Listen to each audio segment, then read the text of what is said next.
না থাকলে ওরকম ফিটকিরি দিয়ে আপনারা বানাইতে পারবা। ফিটকিরিটা আমি এখন গুঁড়া বানাই।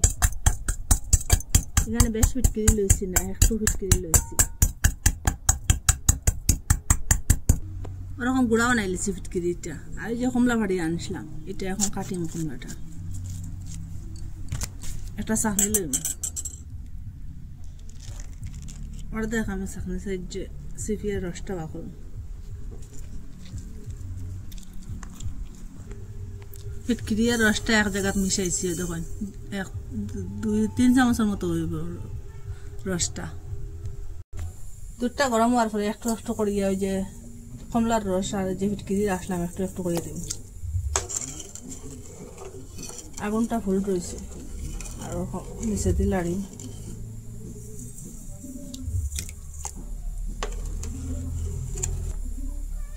সানা সানা হয়ে যার গিয়া দুধটা ফাটা ধরছে, আর একটু দিন। এখন দুধটা ফাটে গেছে, আর একটু বাকি, সবটা ফাটে দিব।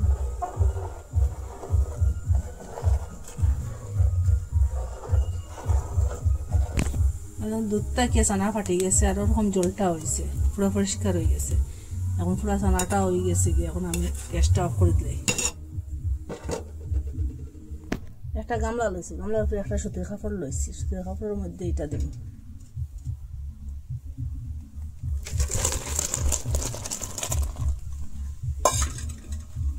এটার থেকে উঠাইলিম,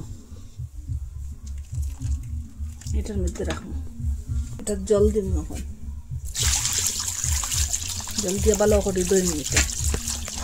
যে ফিটকারি দিছি এটার কষ্টটা যাইব ওরকম দইলে।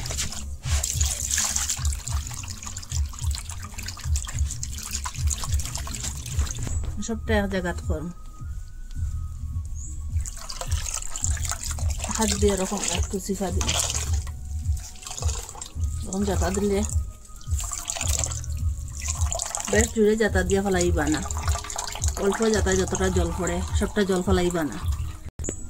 সব জল ফেলাইছি না, একটু একটু এটার মধ্যে জল রয়েছে। সুতির কাপড় দিয়ে একটু রাখিয়ে রাখি দিন, ভিজা কাপড়টা দিয়ে। কড়াইয়ের মধ্যে একটু জল দিয়ে দিলাম। জল দিলে দুধটা নিচে দিলে আসতো না, আর এখানে আরো 1 লিটারের মতো দুধ দিয়ে দিলাম। আগুনটা ফুল রাখি, ওরকম লড়াছাড়া করিয়া একটু জাল দিই দুধটা। এখানে এলাইচ গুঁড়া আরো 1 চিমটি দিয়ে দিলাম। এলাইচ গুঁড়াটা দিলে সেন্ট হইব খুব সুন্দর, খাইতেও স্বাদ লাগবে। ও মাথাখান উঠিছে না। এখানে গুঁড়া দুধ দিয়ে দিলাম, একটু কম 1 বাটি দিয়ে দিলাম।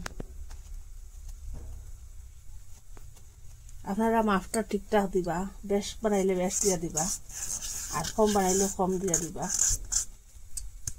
এখানে যতটা গুঁড়া দুধ দিয়ে দিছিলাম অতটা চিনি দিলাম। আপনারা যদি মিষ্টি বেশ খাইতে বেশ দিয়ে দিবা, কম খাইলে কম দিয়ে দিবা। এটা এখন জালুক কুড়াইবার মেশিন দিয়া এখন ছানাটা কুড়াইলিম, কুড়াই একটু ছোট করম, ছোট করম।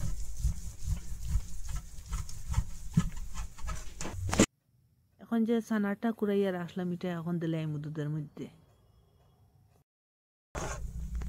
এটা খুব বেশি জাল দিয়ে এটা ঘন করম, এটা পুরাপুরি শুকাই যাও একটু জাল দিতে দিতে। দেখো এই দেখো ঘন হয়ে আসছে,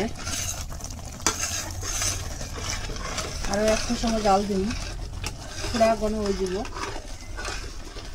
আগুনটা ফুল রাখলাম, অনবরত তখন লড়াছাড়া করবো না, নিচের দিকে জ্বলে দিব। কম হয়েছে, আরো একটু যেন ওই যে জলটা শুকাই যাও, আর একটু সময় জাল দিন, আর 3-4 মিনিটের মতো জাল দিন। 40 মিনিটের মতো জাল দিচ্ছি, এখন পুরো রেডি হয়ে গেছে। আমি গ্যাসটা অফ করে দিলাই। আপনারা চাইলে এটার নিচে ঘি বা তেল লাগাইয়া রাখবা, এটার মধ্যে না লাগাইলে ওই বইটার মধ্যে থেকে তেল ঘি আছে। এখন এটার মধ্যে আমি দিয়ে দিলাম। সবটা এটার মধ্যে রাখবো, এটার মধ্যে জমাই।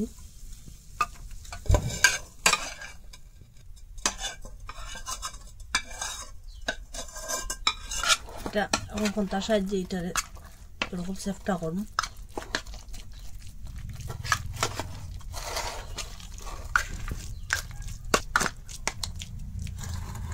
এটা ঠান্ডা হওয়ার পরে ফ্রিজ থাকলে ফ্রিজের মধ্যে ঢুকাইয়া রাখবা 3-4 ঘন্টার লাগিয়া, আর নাইলে নর্মেলের মধ্যেও রাখি দিবা 4 ঘন্টার লাগিয়া। এই দেখুন পুরাপুরি ঠান্ডা হয়ে গেছে, পুরা শক্ত হয়ে গেছে গিয়া, মানে এটা হয়ে গেছে গিয়া। এখন আমি খাটিয়া দেখাই আপনারা।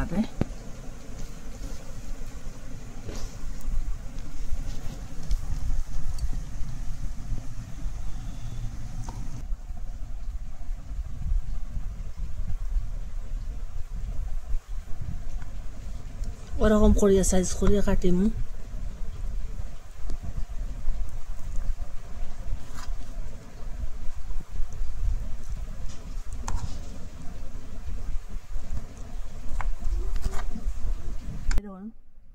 ঘরে বানাইলে যেরকম ইচ্ছা ওরকম পিস দিয়ে খাইতে পারবা, ওরকম বড় করিও খাইতে পারবা, আপনারা ইচ্ছা তাহলে ছোটো করিও খাইতে পারবা, মন খুশি পিস বানাইতে পারবা। আগরে যে দুধ পনির থাকলেও ওরকম খুব সহজে খুব তাড়াতাড়ি কালাকানটা বানানো যায়। আপনারা কইতে কি দেখরা কমেন্টের মধ্যে নিশ্চয় জানাইবা, আর একবার চেষ্টা করলে এটা আপনারা বানাইতে পারবা কালাকানটা। আর একদিন কিন্তু খাইবা, মিস করবা না। ভালো লাগলে লাইক কমেন্ট শেয়ার সাবস্ক্রাইব করবা। আর আজকের ভিডিও এখানে শেষ, নতুন একটা ভিডিও নিয়ে ফিরে আসবো বন্ধুরা।